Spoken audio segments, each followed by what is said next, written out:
Man, F Wade. This guy, he plays all sides, trying to please everyone. You are so fake, OMG. F you and everything you stand for, you two-faced demonetizable word. This man acts like he knows everything about boxing. He doesn't know anything. You're not that guy. Can't believe Sharky let the snake into my box. F off. Well, this is quite the odd story to cover today because one would think that KSI would be above this, but here we are. But this is Wade. He's a boxing commentator and also a commentator on Misfits Boxing, which is KSI's boxing company. And he made a video on KSI which made KSI absolutely lose it like we saw right now. It's titled, KSI versus Jake Paul is not happening. In this video, he essentially just defended that statement, citing they were just having issues agreeing on terms, but also saying that Jake Paul just wasn't interested in fighting KSI anymore, at least for right now. This is where I say the narrative flip comes in from KSI and their team, because yes, it is true that KSI and Jake are not going to fight right now, that even that Jake doesn't want to fight KSI right now. That is the truth. But the reason behind it isn't because Jake is scared and or ducking, just like KSI was not scared and or ducking Jake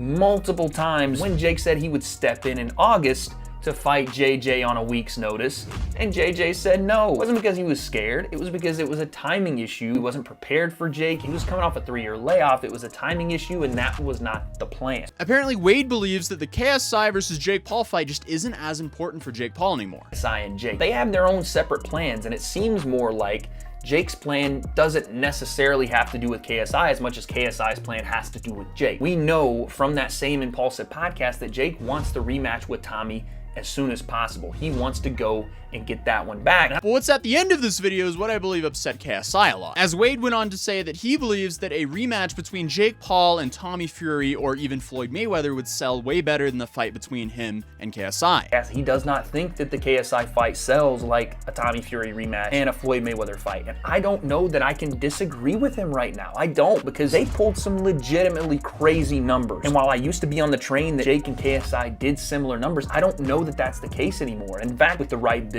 they absolutely could, but I do think it takes a little bit of time to get people back on board with the influencer beef between the two, because Jake has kind of left it behind and KSI has been focused on other things. Then he brings up a potential logistical problem and how KSI might actually struggle to be approved as a professional fighter. As of right now, Misfits Boxing is not regulated by the British Boxing Board of Control. They are instead delegated from the BBBofC to the PBA. Yes, the Pro Boxing Association of the UK that we've all had issues with in their scoring policies, from the Kenny and Temper fight to the Kenny and Sensei fight to the Nick LMAO and Jay Swingler fight. It does seem like they get in their own way a little more than they're helpful. And from what I've heard from Jake, he does not want to fight KSI in an exhibition. He wants this to be a pro-sanctioned bout. And even as recently as last week, you started to hear the BBBofC start to take notice of Misfits Boxing, and potentially with the words and verbiage being used in the article you're going to see on screen, they might step in and start regulating this themselves, which would in effect make most fighters on Misfits apply for a pro card in the UK. I'm gonna tell you right now,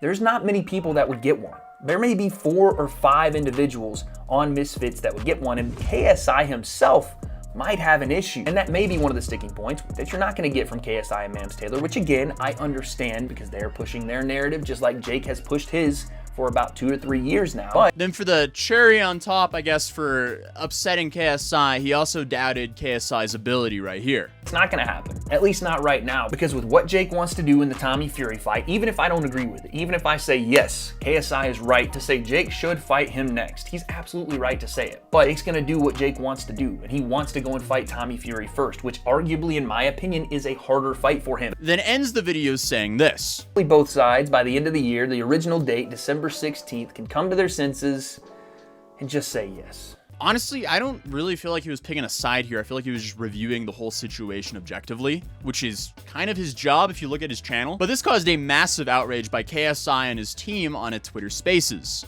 So, like, you don't know what you're talking about some of the time. And also... But I do, though. No, you don't. Man, you literally don't. Exactly what I you know, don't. and that's You, what I said. Yeah, but what you know is not accurate all the time. So you got to chill on stuff, or at least hold on a second. hey, Mams, the you got information my that I was told was number. that they were uncomfortable with the PBA. Yeah, but that wasn't in the contract, so it wasn't any. I didn't say it was. You guys sent that in the contract. Said I didn't say that. One of the reasons, Jake. I said there might be some concern over doing that fight there because of the. So essentially, Mams Taylor was just very upset that Wade made that video to begin with. The other big deal of this debate being Mams Taylor accusing Wade of being on Jake Paul's side. From Jake Paul. to be honest with you. No, it didn't come. I don't talk to Jake about stuff like this. I don't speak directly to Jake about anything. I can give that 100%. Never have, ever. In fact, I'm talking I about speak his. to the guy that's Talking saying, about hold his on a second. camp. I speak to the guy that's saying me and whatever I stand for on a day, like at least once a month, which is crazy. I'm never taking personal shots at JJ. I was just talking to him yesterday, and now I'm getting your whole life and everything you stand for. That he's reacting to the tweets that we read earlier. Anyway, have fun on Kingpin, Wade. See, there you go. I mean, the girls are fighting. And the tweets they were mentioning from KSI earlier was, man, F Wade. This guy Wade plays all sides, trying to please everyone. You are so fake, OMG. F you and everything you stand for, you two-faced demonetizable word. This man acts like he knows everything about boxing. He doesn't know anything. You're not that guy. Can't believe Sharky let this snake into my box. F off. To you, it's an overreaction, but to me, it's a buildup of a lot of things behind the scenes. You can have a public opinion, but don't come to me and switch up when you see me in person. Sorry for my outburst, but I'm human. I'm gonna get angry sometimes. So if you're gonna say that in public, you kind of have to follow through with saying what he actually did, because now everyone's gonna be looking at him, and he's like, I didn't do anything. So now we have this interesting situation. Because from my position here, it seems like that Wade just did his job, gave his opinion on a potential fight for a YouTube video, and KSI's team made it extremely public that they did not like what he had to say. They could have just messaged him and done all of this private, and then we wouldn't have even known about all this. But clearly, that's not how the internet works. But I did notice people were saying that Liam OP came out and he did confirm that Wade's estimate of the pay-per-view sales were correct. I couldn't find this anywhere though, so when I Google searched it, it said that they sold about 2 million pay-per-view buys. So I'm unsure about that one and where that rumor was from. But KSI did go on to apologize. I'm sorry for my tweets, it was way out of character. We've already spoken privately, but I wanted to publicly apologize too. Wade Plem. Jake then tried to pour some gasoline on the fire like he normally does, and he said Wade Plem has to commentate Paul versus KSI. That's part of the deal too. Him and Helwani. And KSI replied to that by saying, I'm down, I can't wait to see his face after I knock you out. The breakdown's gonna be hilarious. I still don't understand this whole salt coming towards Wade though, because he's a commentator. I don't think he's gonna care about who wins the fight. He just wants to commentate the fight. But this wasn't the end of the saga, because Wade made a second video where he commented on what KSI said on a Sidemen podcast. Not sure about this. Don't think this is a good idea. I'm like, bro, you 1 minute you're saying you like it to me in private, and publicly you're saying what the public want to hear.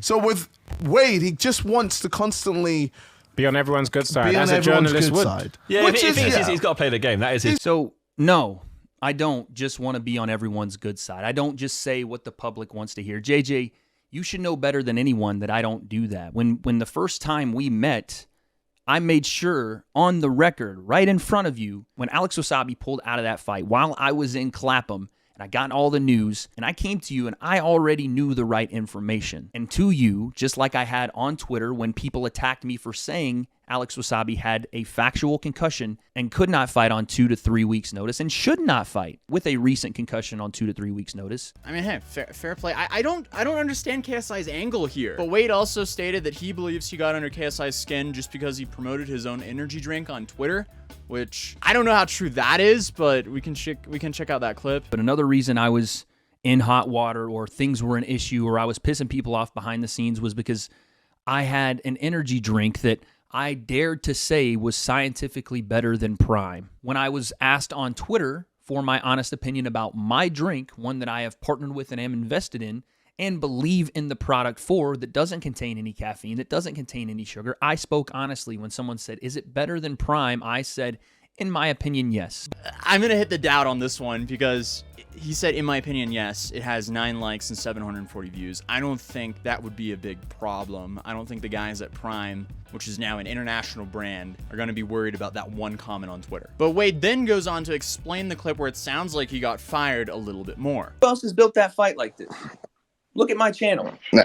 Who has built that fight more? Anyway, have fun on Kingpin, Wade. I was offered to commentate Kingpin's tournament, and I turned that offer down multiple times because, just like I told Kingpin and just like I told Mams, I wanted to help build Misfits and DAZN together. I wanted to help build the influencer boxing scene, and I saw Misfits and DAZN as the best way to do that. And after weeks and weeks of getting this offer from Kingpin, and turning it down. I went to Mams Taylor as recently as this week with that offer because no, I'm not under contract with Misfits. I'm not even under long-term contract with DAZN, but I was trying to build and I was trying to establish that long-term deal by telling Mams Taylor I want to be involved long-term with Misfits and DAZN. I want to help build this scene, but I can't do this thing back and forth where I'm in purgatory and there's this deal on the table. I'm bringing it to you to say, I don't want to go do this. And again, it was the same answer, the purgatory thing, where they didn't know if they wanted to work long-term and I was pissing people off behind the scenes and he talked to people. And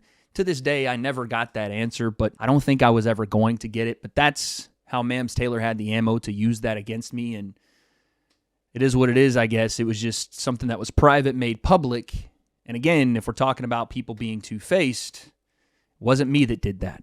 I'm really struggling to see the angle from KSI and Mams Taylor. I mean, I must be missing something. Or am I missing something? Because to me, it seems like they're just upset with Wade for doing his job. So at the end of the day, I mean, this whole situation just makes KSI and Mams Taylor look pretty unprofessional. But there's been a recent update to this whole situation because KSI has actually responded with a video titled, I Messed Up, where he said this. Alright, so the amount of people who thought I was trolling, I genuinely was serious. Like, obviously now I've apologized. This was out of order.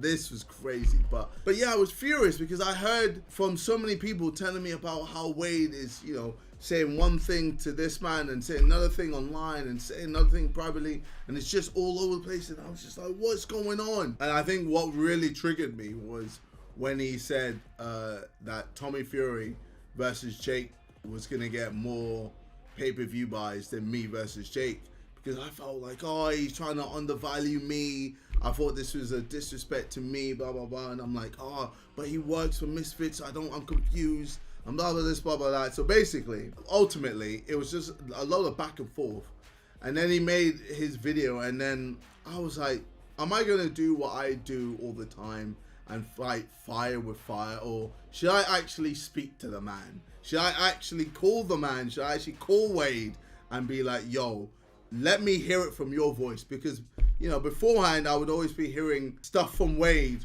through other people. It was never be me talking to him directly.